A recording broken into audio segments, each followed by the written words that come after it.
Hello po sa lahat po ng mga Katden fans, sa lahat po ng mga nagmamahal kay Kathryn and Alden Richards.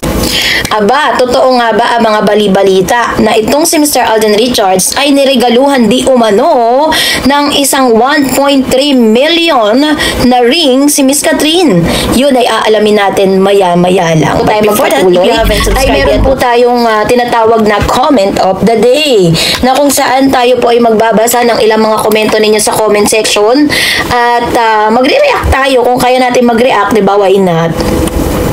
At kung kaya natin magkomento, why not? Yun po yung ating pong magiging gagawin po ngayon.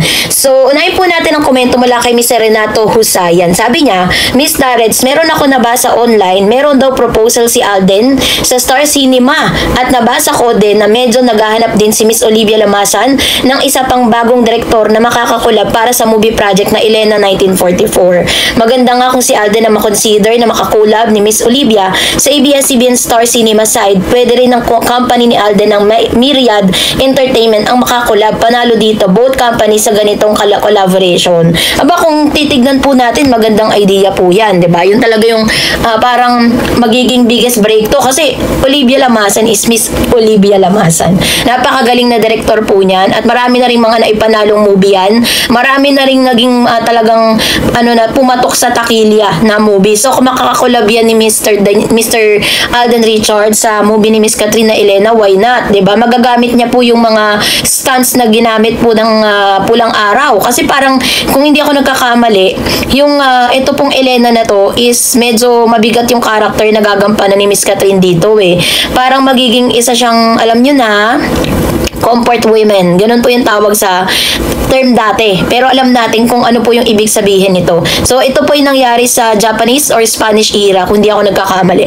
And, bali, maganda rin yung storya niya, pero maraming mga Kathryn fans na parang hindi nila gusto na maging ganun agad daw yung character ni Miss Kathryn. Parang hindi raw bagay sa pagkatao ni Kathryn.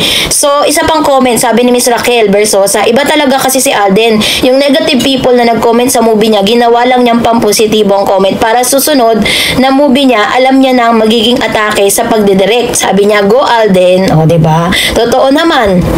Lahat po ng mga negative criticism is ginawa niya yon, tinake niya yon as constructive criticism. Katulad ng lagi kong sinasabi, mas maganda na hindi puro positive yung feedbacks, kailangan may negative para sa susunod pagbubutihin mo. Tapos sabi niya, tinitake down notes niya rin yung mga negative para sa susunod hindi niya na ulit gagawin yun, diba? Sabi pa ni Miss, ito pa si Miss Juana Niano, sabi niya, dahil sa kalasingan sa kayamanan at kasikatan, yan ang totoong humahadlang sa totoong kaligayahan ng isang tao. Gigising sila isang araw na 45 or 50 na palang edad nila ni Kat at Alden, pero wala pa rin silang asawa. Sana hindi dumating araw na yan sa buhay nila.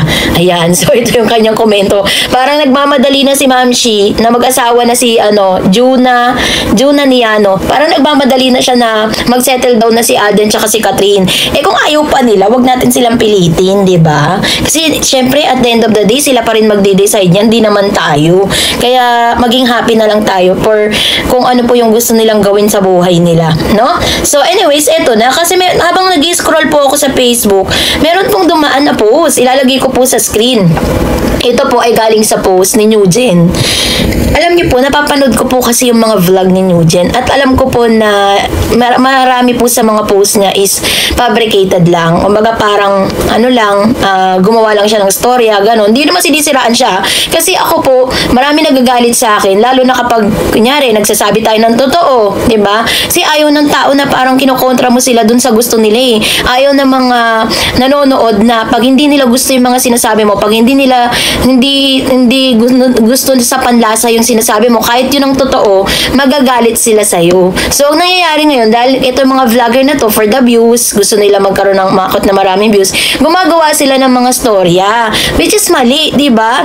Hayaan ba natin na, na puro kasinungalingan yung malalaman natin, di ba? Sabi po niya dito, grabe, napakamahal ng binigay ng Cartier ring ni Alden kay Kathryn. 1.2 million na halaga ng singsing. At balita pa natin, ay lumuhod raw si Alden. Tinanong na kaya nito ni Kathryn, you will be my girlfriend. Ayan, tapos may photos po dito ng picture ni Alden tsaka ni Catherine, tas meron pong nakalagay or nakapost na diamond ring, which is bagay na minsan pag-iisipan mo, totoo bang nangyari to? Kasi recently wala naman po tayo nakikita na parang magkasama sila. May mga nagsasabi na hinahide daw nila yung yung kanilang pagkikita. Ang sa akin lang naman, bakit kailangan nilang i-hide? Anong dapat nilang itago? Alam din naman ng tao na magkaibigan silang dalawa, 'di ba? And then syempre ang dami nang lumalabas na mga bali-balita. And hindi ko po kini-question si Mr. Alden Richards kung kaya niya bang bigyan ng 1.2 million ring si Catherine. Dahil kayang-kaya ni Alden yan. Alam natin kung gaano kalaki at kung gaano kayaman ng isang Alden Richards para po kayanin. Kahit gaano ka-millions yan. Kaya niya yan, diba? Nalugi nga siya ng 100 milyon eh. So, ibig sabihin, mas marami pa siyang pera doon. So, napakalit lang na halaga ng 1.2 million kung tutuusin para kay Alden, para regaluan si Catherine. Pero yung factual, doon tayo sa totoo, guys. Huwag tayong magpadala sa mga ganitong klase ng balita kasi sa ngayon is talagang base po sa mga source, wala pa naman talagang nakikita or wala pang napapabalita na talagang nakikita na po sila. Kahit nga po nung birthday ni Alde, nung birthday ni Catherine, 'di ba? Wala naman eh. Wala naman pong mga pangyayaring ganun eh. Dati po talagang alam ko nung nasabi nga na naliligawan na ni Alden si Catherine, tapos all of a sudden biglang nawala. Alam na natin na that's for the clout lang talaga. That is for the lang, para lang talaga sa promotion ng kanilang movie, 'di ba? So, pero syempre, umaasa pa rin talaga tayo na kung meron man tayong pagkakataon na pumili kung sino yung gusto nating makasama ni Catherine Bernardo for the rest of her life, ay walang iba yun kundi si Miss Catherine Bernardo. Alam kong very very bagay na bagay silang dalawa, pareha silang mabait, parehas maganda yung credibility nila, pareha silang matulungin, 'di ba? Kumbaga sa character wise is talagang makikita mo na maganda yung kanilang upbringing, yung pagpapalaki sa kanila ng mga magulang nila. Kaya naman ito po mga ganitong fabricated stories, huwag tayo masyadong magpapapaniwala. That's really a fake news. So hinahatid ko sa inyo yan para huwag tayo masyadong yung parang tayo, very gullible tayo sa paniniwala dun sa balita na yun.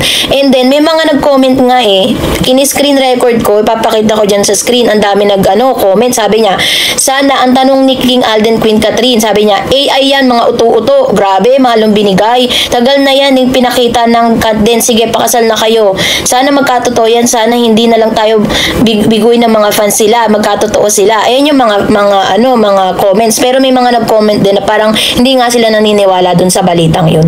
So, yun po yung fact dun. Hindi po totoo na may ganyan. So, kayo po, anong yung saloobin patungkol dito? Mag-comment kayo sa comment section.